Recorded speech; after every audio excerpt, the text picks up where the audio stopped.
I do not attack Zeitgeist Addendum out of any malice or anger towards the individual that made it. I don't know their New World Order.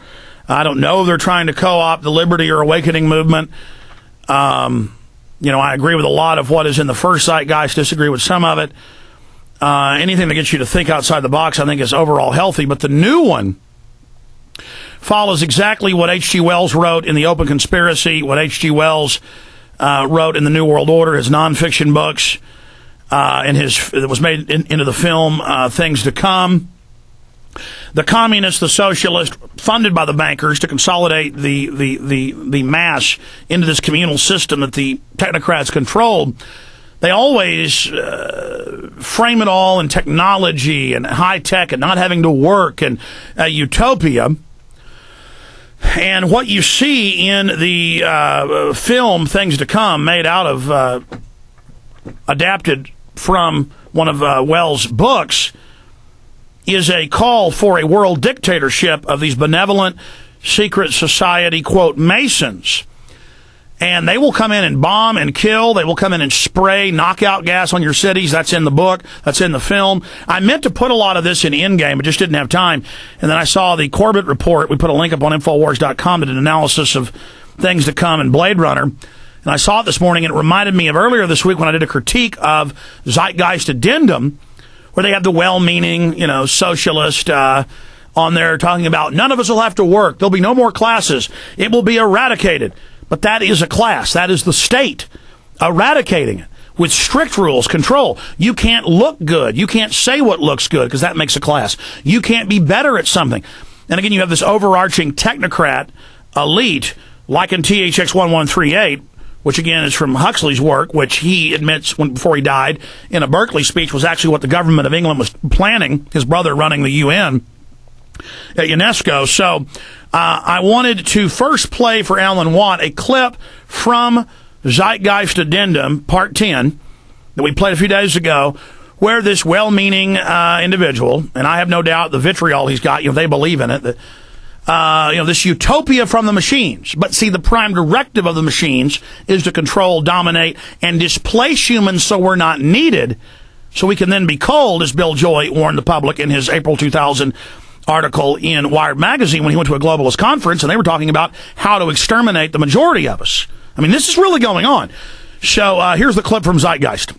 We're such an abominable, sick society that we won't make the history book. That you say that large nations took land from smaller nations, used force and violence. You'll get history talked about as corrupt behavior all the way along until the beginning of the civilized world. That's when all the nations work together.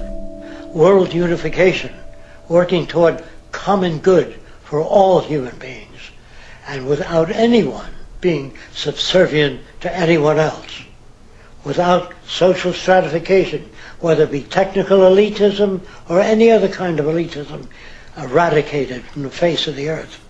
The state does nothing because there is no state. Oh yeah, the state. I mean that is so childlike, but so simple for the dumbed down mass to buy into. This is exactly what the technocrats 150 years ago in England thought up, and so I want you to comment on that, Alan. Then I'm going to play From Things to Come, H.G. Wells, big blockbuster movie from the 30s. Mm-hmm. What's interesting about it is it doesn't say in the movie how they'll get to that stage, and they keep mentioning to sustainability. That means reduction of population. It means, obviously, that again, there's going to be a eugenics program in place. We have to go back, as you say, into time. And we see this emerging with theosophy in Britain, when Madame Blavatsky was put out there to the public to start off a branch, mainly to get a lot of women into this movement, but also men as well. And we know that the High Masons ran this organization. In fact, Besant, who took over from Blavatsky, was a daughter of Lord Besant. Now, Besant itself is the name of the standard of the Knights Templars. That was the name of it, Besant. So even their names were phony, but they used them in real life. So they came up with Krishnamurti, who was to be a savior of the world, a new messiah. And he was trained by these lords, these High Masons, to do what he did. And this movie, I noticed, started off with Krishnamurti talking. So here is a theosophist bringing in the theosophical worldview. Now, let's not forget, we jump forward, Adolf Hitler and all the boys around him based the Nazi ideology on theosophy. They were theosophists. They did believe in eugenics. That was a prime tenet of theosophy. Special breeding, selective breeding. We know this was happening already in the 1800s. We see it with Charles Darwin's family.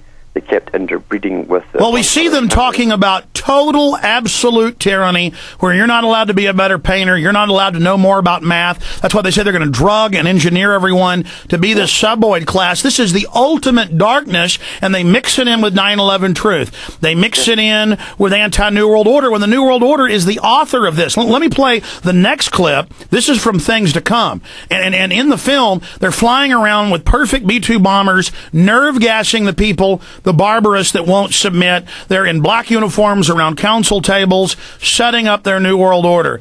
This is it. Here it is. Who are all that are left of the old engineers and mechanics have pledged ourselves to salvage the world. We have the airways, all that's left of them. We have the seas. And we have ideas in common. The brotherhood of efficiency. The Freemasonry of science. This is how I conceive our plan of operations. First, the roundup of brigands. That last dismal vestige of ancient predatory soldiery. The last would-be conquerors. Then settle, organize, advance. This zone, then that. And at last, wings over the world. And the new world begins. By the way, there's a part in the movie where he lands at the airbase and they're taking over with a dictatorship, and the guy says, I'm not going to turn over my guns to you.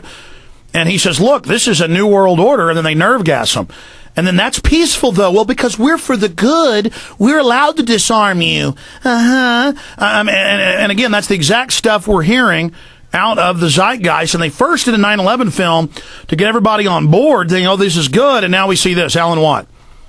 Yeah, this, as I say, it's an old agenda. They've never changed. Now, it was tied in with the Nazi movement, and it was also tied in with the communist movement, because Lenin also said that eventually, towards the end of the millennium, the year 2000, he said, the state will gradually wither away. And sure enough, we'd already had statements before the year 2000 by Bush Sr. talking about the New World Order coming into view. But all that is the old state and the family being absorbed into the technocrat global corporate system. Absolutely, a world system where the United Nations was to be given the teeth that it was set up to have. And this is the key to it. All the cries now are going towards we need a world system, a world government, and a world economic bank to run the whole planet. And that's which is in Things to Come. There's an economic crash in wars, which they engineer, and then they pick up the pieces. Same system. Same system.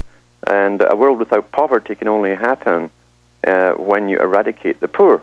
That's part of it. See, into a technological system, you don't need such a large population. In fact, it's based on having a very small population being served by technology. So this is the agenda. I don't know if you noticed in the architectural magazines that they're setting up a pyramid. They've drafted up a pyramid town everywhere, or city for Dubai, where it literally is a machine. You live inside a machine. Now, not everyone can get in, obviously, to this machine. It's going to be selective people only. They're already setting up the future right now as we live, and we are probably the last of our kind if this succeeds, as they gradually reduce us with sicknesses and diseases and so on.